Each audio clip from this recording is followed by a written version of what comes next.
Hello everyone home kitchen ब्लगले आपनालोक सकलोके स्वागतम जनाइছো। আজি কি বনালো জানেনে? আজি বনালো মোৰ একেবাৰে ফেভাৰিট ৰেচিপি হাঁহৰ মাংসৰ ৰেচিপি। তো আহক লেট নকৰি দেখুৱাইলো আপোনালোকক। হাঁহটো হালাল কৰা হৈ গল, ইয়াত মই ৰাখি দিছো। এতিয়া ইয়াত গৰম পানী দিম আৰু হাঁহটো সাফা কৰি লম।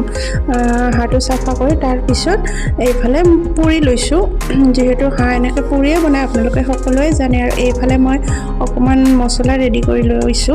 গৰম মছলা, জিৰা, জালুক আৰু ইফালে পকা জলকীয়া এইখিনি আটাইখিনি মই মিক্স কৰি লৈছোঁ। আৰু ইফালে যিহেতু মই মাংসত আলু দিম, তো আলুখিনি এক্সট্ৰাকৈ ফ্ৰাই কৰি ল'ম।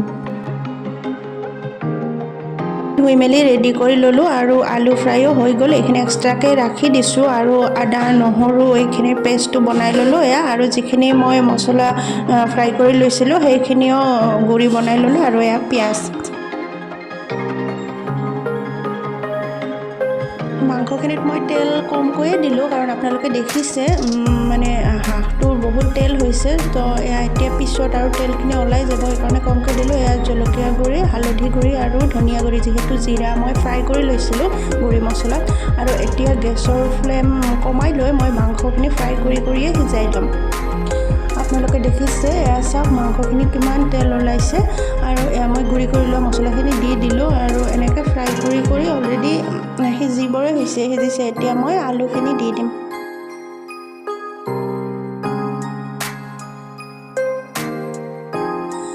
এয়া চাওক ফ্ৰেণ্ডছ, হাঁহৰ মাংস খাবলৈ আচলতে যিমান সোৱাদ সিমান টাইম লাগে, কষ্ট লাগে। হাঁহটো মানে ৰেডি কৰাৰ পৰা বহুতে টাইম লাগিছে। এয়া আলু দিয়াৰ পিছত আকৌ মই ফ্ৰাই কৰিছোঁ। এতিয়া ইয়াত মই পানী দি দিম। এইখিনি এবাৰ পানী শুকোৱাৰ পিছত এতিয়া মই আকৌ এবাৰ পানী দি নমাই ল'ম, কাৰণ মাংসখিনিতো আগতে সিজিয়ে গৈছিলে। আৰু আপোনালোকে দেখিছে আলুখিনিও ফ্ৰাই কৰি সিজাই লোৱা হয়। তো এয়া এতিয়া ৰেডি হৈ গ'ল। মই নমাই লৈ আপোনালোকক দেখুৱাই আছোঁ।